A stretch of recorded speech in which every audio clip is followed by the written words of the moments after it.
These gods of money see themselves as above nations, above people, literally as gods. And there's an expression by Henry Kissinger back in the 1970s when he was at the zenith of his power. He said, if you control the oil, you control nations or groups of nations.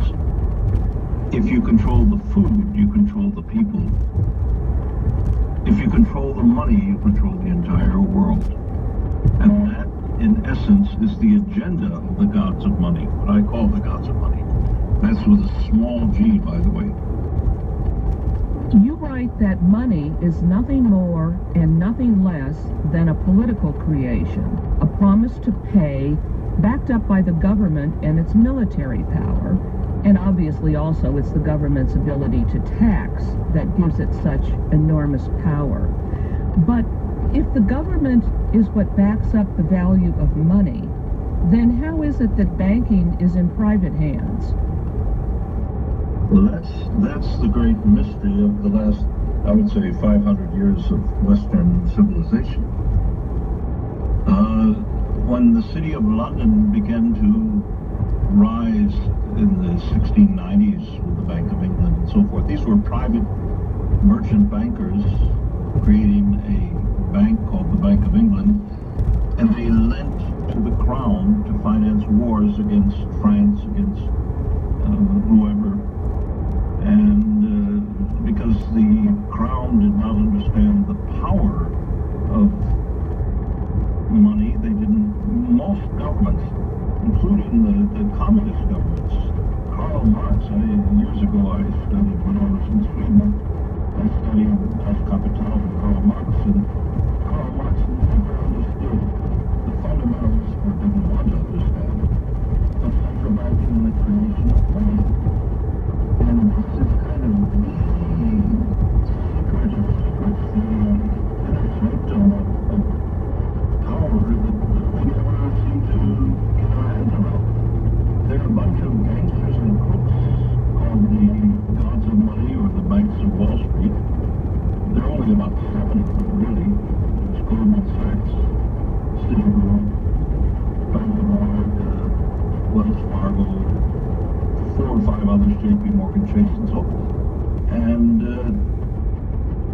they have systematically, over the course of the period since World War II, step by step, created a silent coup d'etat, taking over every institution of influence in the American body politic. They've ripped up the Constitution. They financed wars, the wars in the Middle East and so forth. They stand behind the military-industrial complex that is booming these days because of all the wars. And they control the Federal Reserve. They created the Federal Reserve. You know, many people have the illusion or the wrong information that the Federal Reserve is a solemn U.S. government institution. It's nothing of the sort.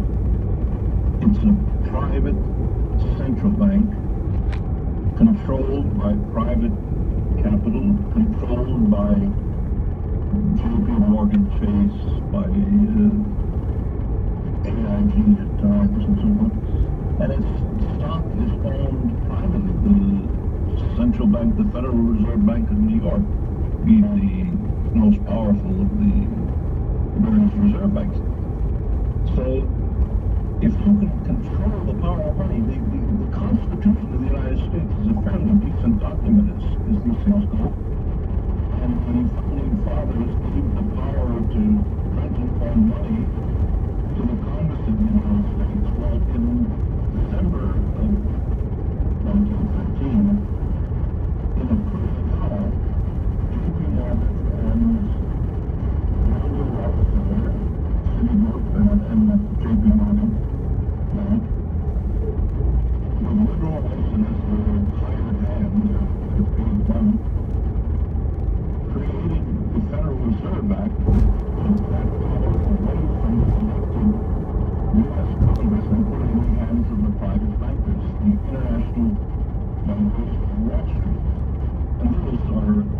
they're referred to as the gods of money and small money, because they see themselves as gods.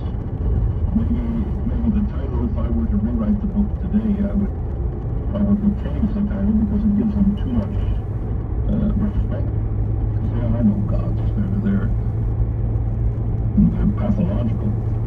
If you look at people like David Rockefeller, or the chairman of Goldman Sachs, Jamie Dimon, J.P. Morgan Chase, these are psychopaths. These are people without any emotions whatsoever.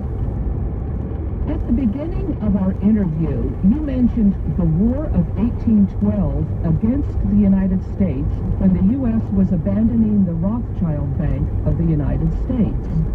Were you referring to the first bank of the United States set up by Alexander Hamilton? And what did the War of 1812 have to do with the abandonment of this national bank? Well, this is one of the most fascinating stories of the power of money and war and so forth in American history, I think. In 1791, when the nation was just being founded, Alexander Hamilton, who was a British monarchist till his dying days, had the trust of President Washington, and he wrote a proposal for creating a Bank of the United States.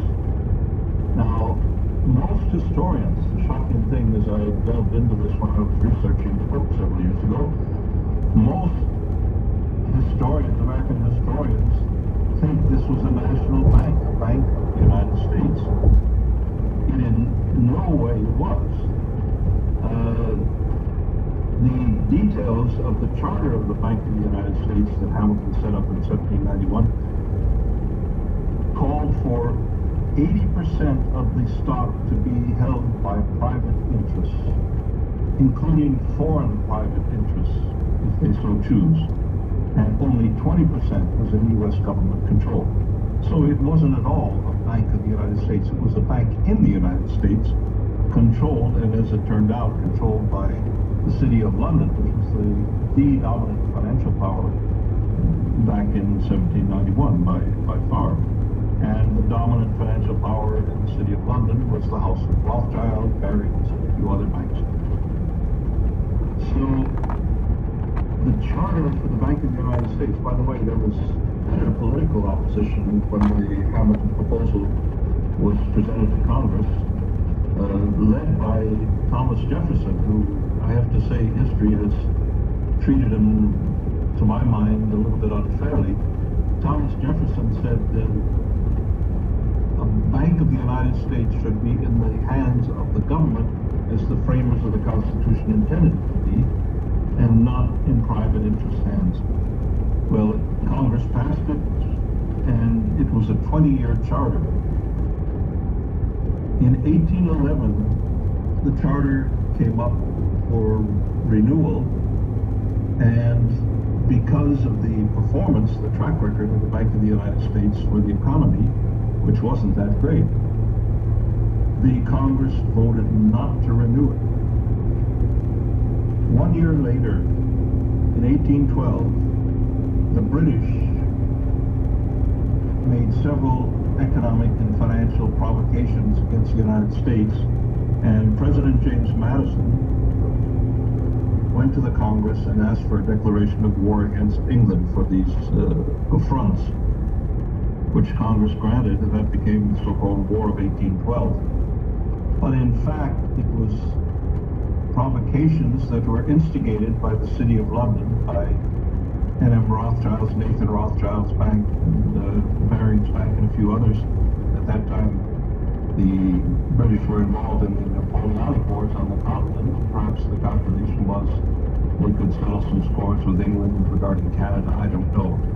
This was only speculation, but at that point, Madison was not in favor of the recharter of the Bank of the United States. He agreed with Thomas Jefferson that the bank was a private entity that was not good for the national economy. But the war, the famous story of the British Navy bombing Washington and the Battle of New Orleans, Indian wars up in the American-Canadian border and so forth. It went on for 2 or 3 years, and as a result of the war, the American government had a 300% increase in its federal debt. And at that point, in 1816, the New York bankers stepped in and persuaded Congress and persuaded Madison to change his view and create a second Bank of the United States. The same program, 80% of the shares were held by private interests, including the City of London banks. And Nicholas Biddle, a personal friend of Nathan Rothschild in London, became the governor of the Second National Bank. They controlled all government debt of Washington. All of the tax revenues of Washington were on deposit in Philadelphia at the Second Bank of the United States. So it was literally a coup d'etat by these private bankers, using the war and the war debts and the inability to finance the war to convince Madison to change its view and support the new Bank of the United States. A very tragic development, by the way. Speaking with scholar and author Roland Engdahl. Today's show, The Gods of Money, How America Was Hijacked. I'm Bonnie Faulkner. This is Guns and Butter.